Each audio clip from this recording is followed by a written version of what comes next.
Half-Life Alyx has been out for about 2 months now, and Valve, likely still in a stay-at-home situation, has been pushing some phenomenal updates to the game to add new features, add new tools, fix a lot of bugs, and today is no different. Half-Life Alyx received its 1.4 update, which includes some of the coolest stuff that's been added to the game post-launch thus far. First of all, we have bottles that have liquid inside of them. Quote, bottles now appear to have liquid inside that sloshes around as you shake them. This includes all bottles, beer, wine, vodka, even the big water cooler containers that are seen sporadically through the game. The only bottles that do not appear to have any liquid are the plastic water bottles, which have always been kind of buggy to begin with. They're supposed to have a squeeze and crumple animation that has been in the tools since day one that Valve has yet to implement, and apparently it's actually quite an easy fix. Only yesterday, I published the first episode in a while of the Valve Catch-Up podcast, where myself and my friend JC discussed the workshop tools that were introduced a few weeks ago, and one of the biggest problems I had with them was how long it took to go from a map to the main menu to another map. This was literally fixed the next day. Quote, UI appears quicker when returning to the main menu. This means practically in-game that when you get to the menu, it immediately appears and then the animation plays. You no longer have to wait for the animation of Half-Life Alyx's logo to appear before the menu will be accessible. And then of course, there are general improvements to the add-ons management UI, including the ability to like or dislike a map in the UI itself. The workshop implementation to begin with has been quite iffy, and it's very nice to be able to see that Valve is improving that overall experience for the end user. However, the most important feature that we've seen within this update are the workshop editions. When the workshop tools were first added a few weeks ago, it was stated that this was in beta and there were more tools that were going to be coming in a later date.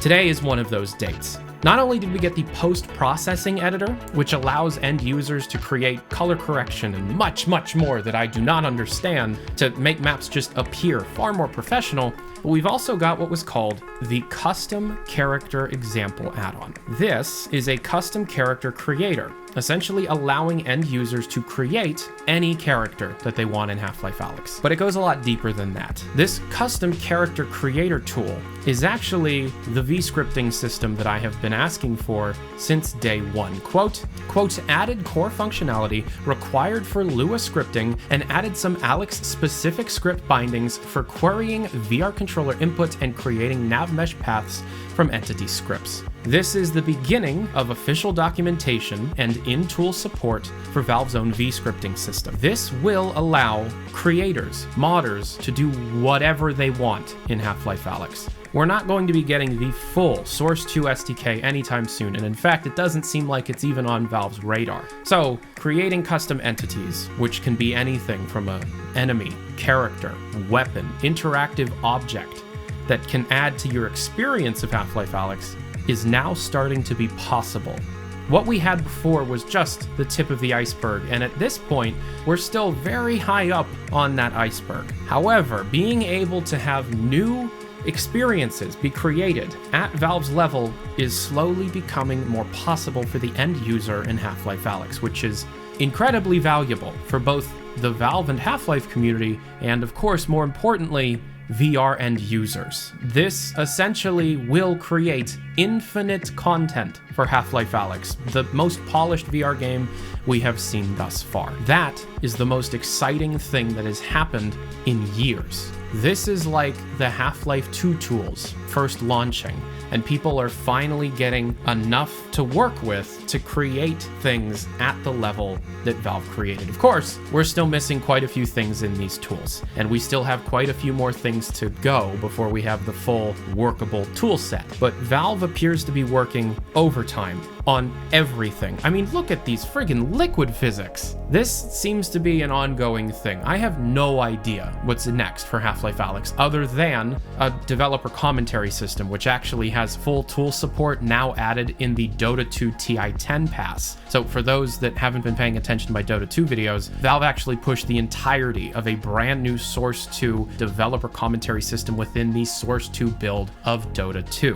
When they launched the tools of Half-Life Alyx a few weeks ago, it came with some custom models of the headset that Russell gives you for commentary, essentially allowing the player to have different commentary nodes as headsets that the player can put on and be explained how specific things were made in Half-Life Alyx. Of course, Valve shipped every single test VMAP that they ever created for the retail version of Half-Life Alyx, including the retail maps themselves. And through this update, we also had a few more retail maps added.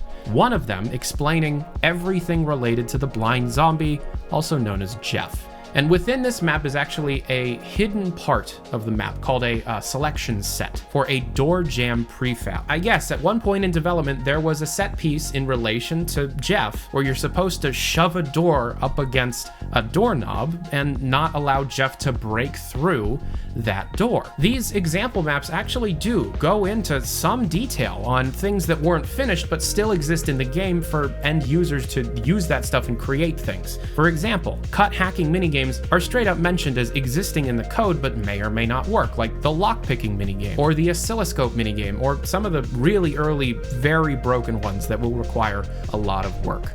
And then another hidden part of one of these interactive hacking maps was related to the ability of placing trip mines. Valve just said, yeah, there's a cut version of the trip mines, you can just place them anywhere, but they might not work. We never finished them. When these example maps are shipped, there's actually quite a few models and textures and assets that are pushed forward anyway. Because when Valve is putting together these test maps, they're using the official full-length in-dev build, meaning they have access to every single asset that was ever made for Half-Life Alyx, plus every asset Valve's ever made. So if they create a test map and put in an asset that isn't in the retail build, they need to push that asset publicly for that map to work. So we have this really interesting looking angel statue, significantly more cars and shelves for interactive props, and also these turbines, which aren't exciting, but hey, they exist. There is so much attention to detail in Half-Life Alyx, and I keep playing the game, and I'm always impressed. Valve nowadays just blows me away, and it's insane that I stuck it out this long as Valve News Network,